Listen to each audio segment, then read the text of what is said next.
مساء الفل عليكم. تعالوا نكسر الروتين شوية ونعمل الشكل القمر ده. طاجن لحمة بالخضار، بس هنستبدل حاجة بسيطة، الفخار بالعجين. كمان هتلاقوا ميزة حلوة قوي في عمل الطاجن ده بالمعجنات. اولا هياخد مدة اعلى في الفرن لانه محكم كليا من جميع الجوانب، عكس الفخار لازم يسرسب بخار بقى من تحت الغطا او الفويل، كمان بيطلع مستوي من جوه، والخضار واللحمه بنزل السوائل بتاعتها جوه لا نشفت ولا العجينه امتصتها، حرفيا الطعم حكايه. كمان بقى وده الجزء المفضل عندي، انك تقدري تاكلي الطاجن نفسه كده، يعني شفت اللي بيقول بطعم وريحه الزبده الفلاحي، اهو ده بطعم وريحه المكونات اللي فيها حقيقي روعه. يلا بينا نبدا. جبت 250 جرام دقيق، عليهم 20 جرام زبدة سايحة، معلقة صغيرة ملح، 100 ملي مية، وبس كده. مش محتاجة بقى انا بيض ولا لبن ولا اي منكهات طعم تانية، هي هتبقى حلوة لوحدها اول ما تمتزج بالمكونات التانية. هسيب العجينة تريح شوية واحضر انا مكونات الخضار. جبت بصلاية قطعتها مكعبات صغيرة، جبت برضو طماطماية قطعتها مكعبات صغيرة. بالنسبة لمجموعة الخضار اللي بتحط في الطاجن يا جماعة، انا ممكن احط الخضار بتاع عندي، اي خضار عندي او اي خضار الاولاد عندي متمردين عليه في الطاجن ده، هيبقى طعمه خطير قوي، واستغل النقطة دي كويس قوي. انا الطاجن بتاعي حطيت عليه، كان عندي بسلة بصراحة انا استغلتها وحطيتها.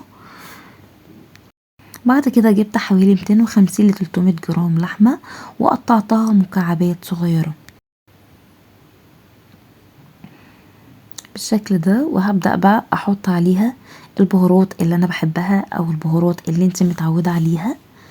انا حطيت معلقة صغيرة فلفل اسود، معلقة صغيرة ملح او زودي شوية حسب الرغبة، معلقة صغيرة سماق، معلقة كبيرة ايطالي بهارات ايطالي، مفيش يبقى زعتر، مفيش يبقى توابل سبرينكل لجميع الاغراض، بهارات لحمة والسبع بهارات. واقلب بقى المكونات دي كلها كويس مع بعضها، اضيف الخضروات كلها عليها واقلب كل ده تاني مع بعضه.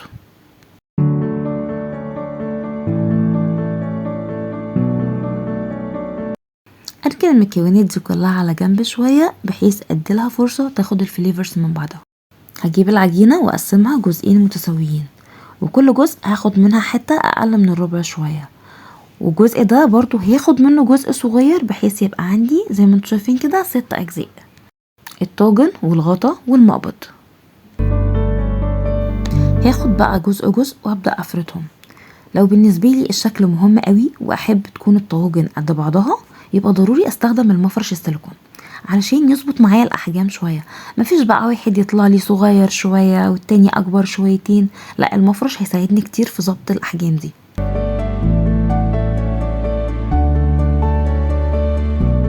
جبت بقى الاجزاء الصغيره اللي هي بتشكل لي الغطاء الطاجن والمقبض وبدات افردها. خلصت الاولى وهبدا في التانية واحضرهم كلهم على جنب.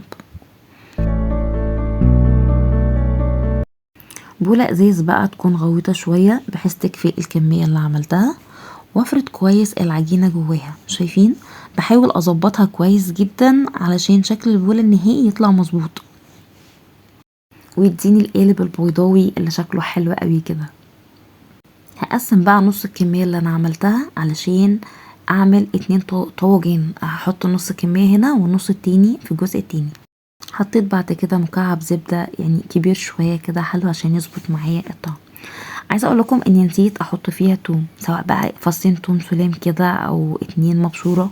انا عشان بعمل الوصفه دي كتير ودايما ناجحه، لا حقيقي فعلا دايما ناجحه، فساعات بزود حاجات وساعات بنسى حاجات، بس بالرغم من ده طلع طعمها تحفه قوي، محتاجتش مني توم خالص. الملحوظه التانية ضروري قوي نحكم قفلها كويس. انا شلت جلافز من ايدي عشان اتاكد من ضغط العجين، عشان احس بيها بايدي واتاكد ان انا قفلتها كويس قوي عشان ما تسربش السوائل بتاعتها تحت. انا لزيادة حرصي قوي زودت شوية دقيق على ورق الزبدة زي ما انتم شايفين عشان تسعف معايا لو حصل اي تسريب او اي حاجة. ابدأ بقى احط اللمسات النهائية، الغطا بقى والمقبض وكده زي ما انتم شايفين، التاتش الاخير بقى اللي هيظبط معايا الشكل النهائي.